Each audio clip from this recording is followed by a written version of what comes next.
اصل میں یہ آپ کا جو فلسفہ ہے یہ بالکل غلط ہے، اس لیے کہ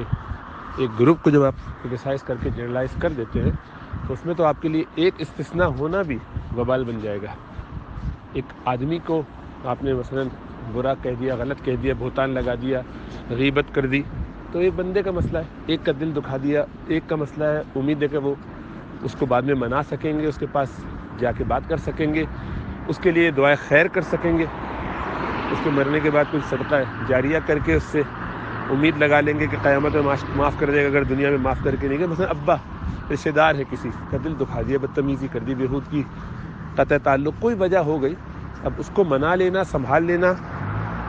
ایک بندے کو یہ آسان ہے، ایک پوری جماعت کو، ایک پورے گروہ کو کچھ کرنا، جبکہ یہ یعنی ایسی بدیہی بات ہے کہ کبھی بھی ایسا نہیں ہوتا کہ کسی بھی طبقے کے بارے میں کوئی بات کی جائے اور اس میں مستثنیات نہ ہو، یعنی ایکسیپشن از دا رول، وہ تو سب جانتے ہیں، اس کے باوجود ہم جنرل اگر بات کریں گے تو اپنے لیے بہت بڑا وبال کھڑا کر دیں گے کہ وہ جو حدیث ہے اللہ کے رسول صلی اللہ علیہ وسلم کی کہ آپ نے صحابہ سے پوچھا کہ مفلس کون ہے، مفلس کون ہے، بینکرپٹ، فرمایا کہ میری امت میں، تو صحابہ کرام نے جواب دیا کہ من لا درہم لہ ولا دینارا، جس کے پاس درہم نہ ہو، دینار نہ ہو، ایسا شخص مفلس ہے۔ آپ نے فرمایا نہیں، بلکہ اس کے مقابلے میں مفلس وہ ہے میری امت کا کہ جو قیامت کے دن بہت سی نیکیاں لے کر آئے، نماز، روزہ، تسبیحات بہت کی تھیں، حج بھی کیے، عمرے بھی کیے، خوب کام کیے اس طریقے کے جیسا وہ سمجھتے تھے، ریچولز میں اپنے آپ کو کر کے پہنچ گئے،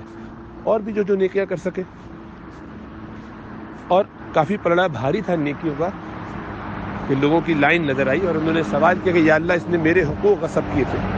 یا اللہ اس نے مجھے مارا تھا، یا اللہ اس نے مجھے گالی دی تھی، یا اللہ اس نے میرا مال کھایا تھا، یا اللہ اس نے میری غیبت کی تھی، مختلف لوگ بہتان لگایا، یہ تذکرے کر کے آتے جائیں گے، اور یہ تمام لوگوں کو اللہ سبحانہ و تعالی فرشتوں سے کہہ کے اس شخص کی نیکیاں انہی کے حساب سے دلواتے جائیں گے۔ اب یہ نیکیوں کا جو اپنے ساتھ انبار لیے چلا آ رہا تھا، اب اس کو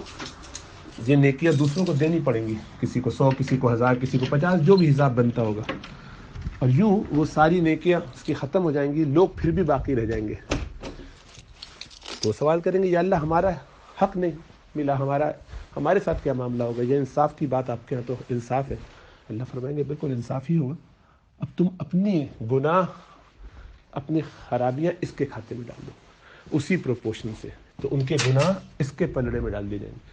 تو وہ پورا جو اتنا بڑا پلڑا اپنے ساتھ نیکیوں کا پشتارا لیے گھوم رہا تھا، اب جہنم کے لیے اس کو پروانہ دیا جائے گا اور منہ کے بل پھینک دیا جائے گا کہ تم نے بندوں کے ساتھ کیا کیا۔ اللہ کے رسول صلی اللہ علیہ وسلم نے فرمایا کہ یہ شخص مفلس ہے میری امت کا، تو اس لیے اس پہ ذرا نظر ثانی کیجیے، ہو سکتا ہے آپ کے پاس کوئی اور اس کی توجیہ ہو، لیکن بہرحال اس میں زیادہ خطرہ ہے، زیادہ مشکل ہے، زیادہ لوگوں کے خلاف بات، جبکہ ایک آدمی کے بارے میں آپ کا گمان ہو سکتا ہے غلط نہ بھی ہو، اسسمنٹ ٹھیک ہو بھی سکتی ہے نا، یہاں تو 100% غلط ہے کہ جب بھی جنرلائز بات کریں۔ اور اس کے علاوہ میرا ایک اور سوال ہے جو میں الگ سے کرتا ہوں، اور وہ اسی میں کر لیتا ہوں کہ آپ میں دعویٰ کرتا ہوں کہ آپ یا اور جتنے احباب اس گروپ میں ہیں، آپ میں سے کسی ایک نے بھی کسی مولوی کے ساتھ وقت نہیں گزارا، آپ نے سلام دعا ہو سکتا ہے کی ہو، کچھ پارٹی، کچھ کالج میں لڑکوں سے ملاقات ہو گئی ہو، مسجد میں نماز میں کسی کے ساتھ کچھ سن لیا ہو، یہ وقت گزارنا نہیں ہوتا۔ وقت گزارنے کا مطلب ہے جیسے آپ اپنے دوستوں کے ساتھ وقت گزارتے ہیں، اتنا وقت آپ نے لگایا ہو کسی کے ساتھ کہ جس کو آپ جان سکتے ہو کہ وہ اندر سے کیسا ہے، اس کا کیریکٹر کیا ہے، اس کا اخلاق کیا ہے، اس کے طریقے کیا ہے، جانا آنا ہو، ملنا جلنا ہو، یا کم از کم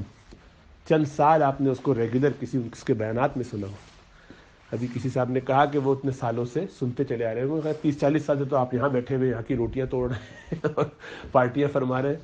اور جو ہے پتہ نہیں پاکستان کب گئے تھے آخری مرتبہ یا کب جائیں گے، اور تو آپ وہاں مولویوں کو سنتے چلے آ رہے ہیں، اور سارے مسجد ہو گیا۔ پہلے تو یہ بتائیے کس محلے میں کراچی میں دیکھتا ہوں اس مسجد میں جو آپ کے امام رہے ہیں وہ عالم بھی ہے کہ نہیں ہے؟ تو یہ سب تو بہت ہی زیادہ سطحی باتیں، اللہ معاف فرمائے، جو آپ جیسے سمجھدار آدمی کو زیب نہیں دیتی، یعنی وہ ڈاکٹر نہ بھی ہوتے تب بھی سمجھدار ہے کہ زندگی کے اوپر غور کرتے ہیں، سوچتے ہیں، سوالات کرتے ہیں، تو یہ ایسے بچکانہ انداز کے کامنٹس چلتے پھرتے پاس کر دینا، یہ اگر عمر کی زیادتی کی وجہ سے ہے تو اس میں تو آپ کو ہم اور بڑا ہونے کی وجہ سے بالکل عذر دیتے ہیں. اور اگر یہ اس وجہ سے کہ وہ پرانی غم و غصے کی فرسٹریشن کی فضا دل سے نکل نہیں پا رہی ہے تو اس کا اظہار ہے تو پھر ظاہری بات ہے کہ وہ بھی معذور ہے بندہ اس کے لیے بھی. لیکن میرا خیال ہے کہ اس پہ آپ کو بہت غور کرنا چاہیے کہ اس طرح کے بالکل جسے کہنا چاہیے سویپنگ ریمارکس وہ زیب نہیں دیتے. لیکن بہرحال آپ کی مرضی ہے, آپ ایسے ہی کیجیے جیسے ہی کیجیے. لیکن میں نے خالی یہ بتایا کہ یہ آپ کا فلسفہ اس سے اتفاق نہیں کر سکتا میں بھائی, بڑی معذرت کے ساتھ, اس لیے کہ اس میں آپ کو زیادہ خطرہ. بتا بھی صرف اس لیے رہا ہوں کہ الدین نصیحہ, ماننا ہو تو مانیے, نہیں ماننا ہو تو نہ مانیے. اللہ خوش رکھے. جزاک اللہ خیر.